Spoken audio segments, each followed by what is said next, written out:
Bonjour à tous. Aujourd'hui, j'aimerais vous parler d'un sujet que tout le monde connaît, qui s'appelle la cacheroute. Très souvent, nous achetons des produits où il y a des certifications de cacheroute.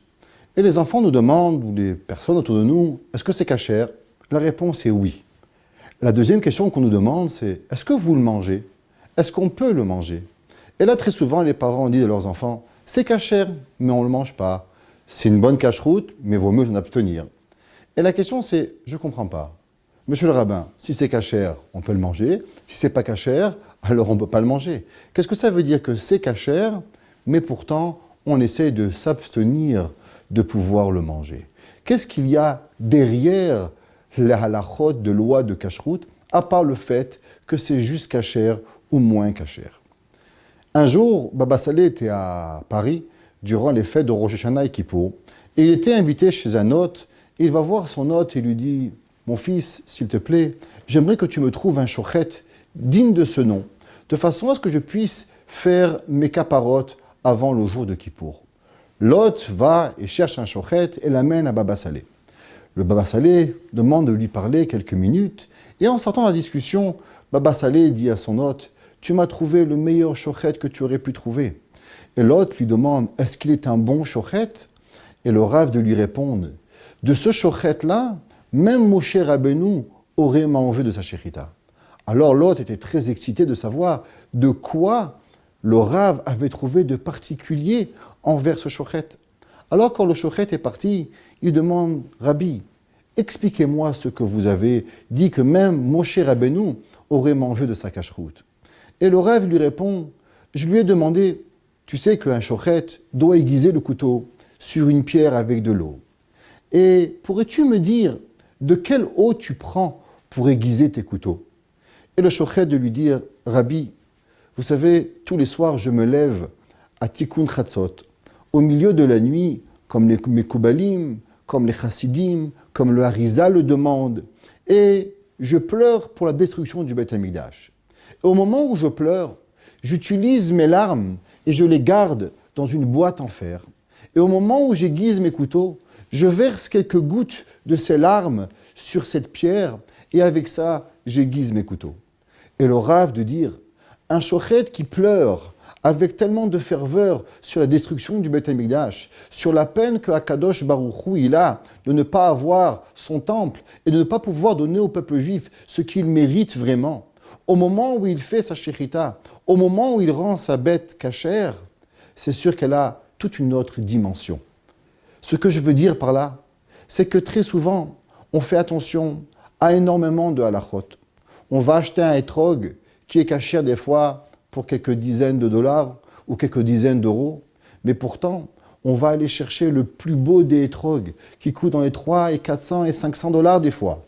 On va prendre un talit et on va acheter le plus beau talit avec les plus beaux fils qui puissent exister pour pouvoir accomplir cette mitzvah. Et c'est extraordinaire. Mais pourtant, toutes ces mitzvot que l'on fait, ce sont des mitzvot qui sont seulement à l'extérieur de nous. Ce ne sont pas des mitzvot qui vont rentrer à l'intérieur de nous. Il y a très peu de mitzvot que l'on fait tous les jours où véritablement la mitzvah va être ingurgitée par la personne et elle va devenir une partie de nous. Par exemple, on sait que la mitzvah de matzah, c'est principalement une des seules mitzvahs assez positives de la Torah où nous devons manger quelque chose qui va rentrer dans nous. Cette matzah va devenir une partie intégrale de la personne. C'est pour ça que nos chachamim prenaient tellement de ferveur à faire leur propre matzah, à faire depuis le début de couper le blé jusqu'à la fin. Ainsi la cacheroute. La cacheroute, ce n'est pas suffisant de savoir est-ce que c'est cachère ou est-ce que c'est pas cachère.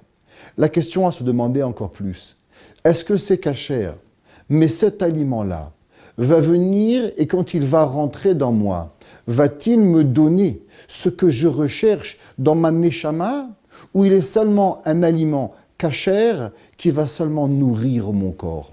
Quand un homme peut faire une shrita totalement cachère avec toutes les lois, mais s'il oublie de donner sa neshama au moment où il va activer son action, alors l'animal que nous allons manger, il sera seulement un animal qui va nourrir notre corps. À l'inverse, si le shochet, si le rav, si la compagnie qui vont faire la cacheroute, ils vont aller donner et ils vont aller chercher quelque chose de plus que ça. Ils vont aller chercher une âme dans ce qu'ils vont faire. Alors l'aliment que je vais manger ne va pas seulement nourrir mon corps, mais va aussi aller nourrir ma neshama. Et c'est ça que Baba Saleh a dit au moment où ce shochet, il faisait la shechita, au moment où il pleurait, au moment où il se rappelait de ce tikkun chatzot à chaque jour. Alors l'aliment n'était pas seulement un aliment qui nourrissait le corps, mais un aliment qui nourrissait l'âme. Et nos chachamim nous disent que très souvent, on doit faire attention, pas seulement à ce qui sort de notre bouche, mais très souvent à ce qui rentre de notre bouche. Rabbi Nachman de Breslev de nous dire que l'on sait que tout ce qu'une personne sort de sa bouche est le résultat de ce qu'il y a véritablement à l'intérieur de la personne. Nous vivons dans un monde où tout ce que nous faisons, où tout ce que nous regardons, où nous sommes tellement impressionnés à travers tout le monde extérieur. Si on veut des fois chercher et changer quelque chose qui va changer notre vision du monde, on peut peut-être faire un peu plus attention à ce que nous mangeons, de façon à ce que pas seulement l'aliment, il va changer notre corps, mais il va aussi changer notre neshama. Que Kadosh Baruch Hu il fasse que nous prions, que tout ce que nous mangeons ne nourrisse pas seulement notre corps, mais va aussi nourrir notre neshama, de façon à ce que nos yeux vont voir quelque chose de différent, nos oreilles vont écouter quelque chose de différent, notre volonté qui va être là ne va pas seulement aller voir et volonté et vouloir courir vers le matériel, mais plutôt à l'inverse, venir et aller courir vers la spiritualité, parce que même nos aliments ne seront plus des aliments matériels, mais seront des aliments qui vont nourrir principalement notre âme et notre spiritualité, et avec cela, nous aurons véritablement une neshama qui brillera dans nous, et là nous comprendrons véritablement ce que représente la cacheroute. Pas seulement le permis et l'interdit, mais aussi la neshama qui est derrière, qui m'est capable et qui va me rendre capable d'être capable de monter à des différents niveaux dans ma spiritualité.